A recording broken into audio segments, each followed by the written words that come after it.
Hey everyone, welcome to another episode of the podcast.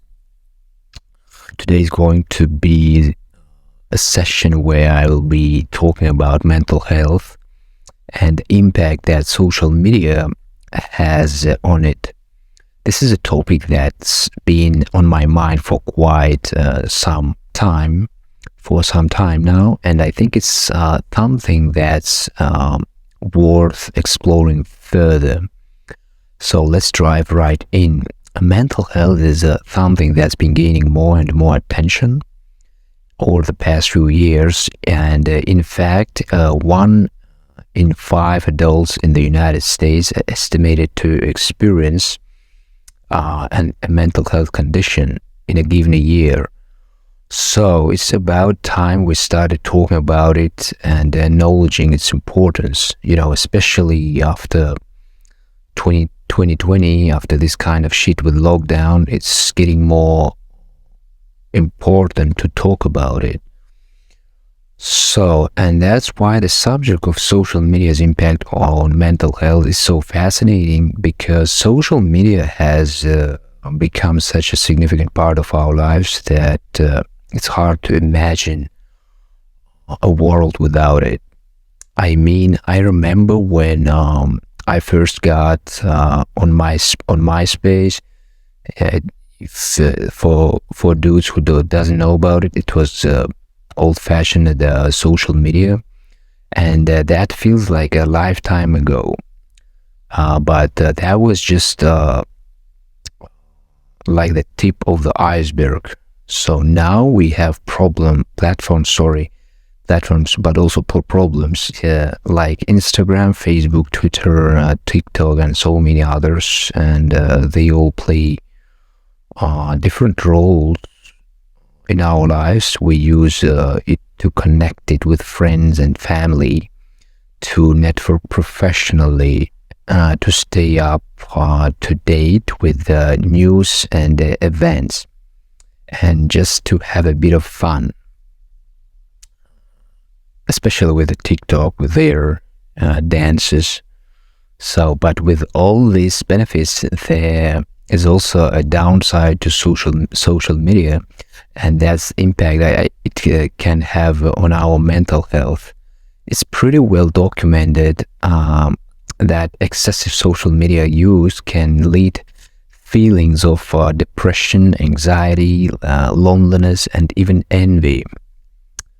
So one reason for this is that social media tends to present us with very carefully curated versions of other people's lives, even though we know rationally that nobody's life is perfect. It can be challenging not to feel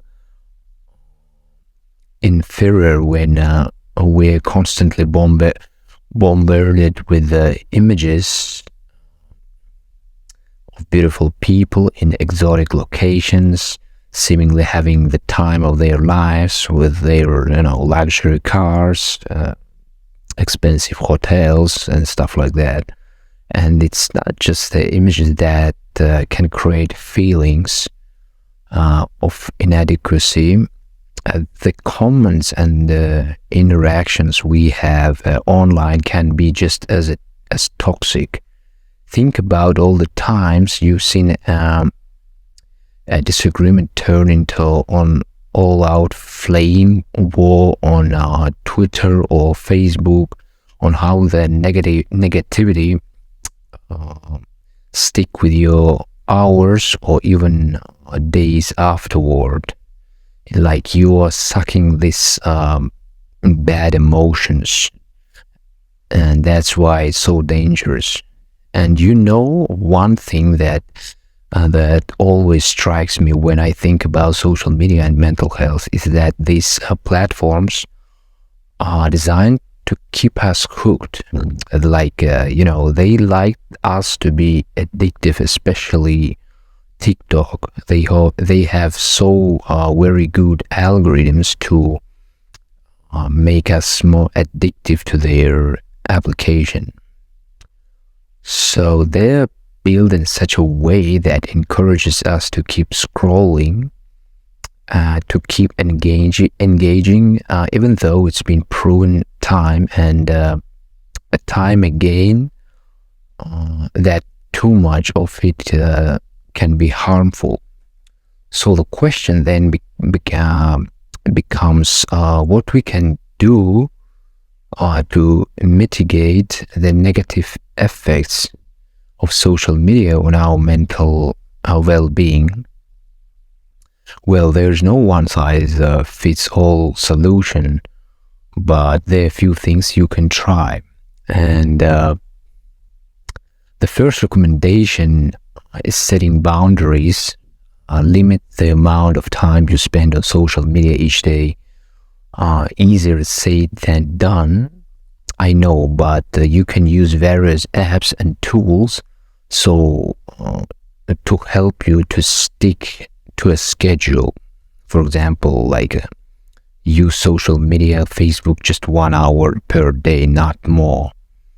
And try to establish a no screens rule before bedtime, as it can disrupt your sleep, which in turn can affect your mental health.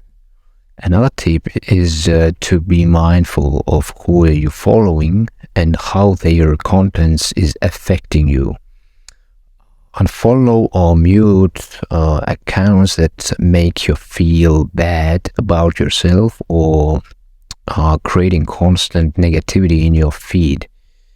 Instead, you try to curate more positive and uplifting online environment. Like don't follow the news. My advice to you, because most of the news full of negative energy, and try to subscribe, watch things which is really going to be useful for you. So aside from that, don't be afraid to take breaks from social media entirely. A day, a week, even a month, whatever feels right for you. You might be surprised at how much your mental health benefits from simply disconnecting for a while. And finally, as difficult it can sometimes be, try not to rely too heavily on social media for your social connections.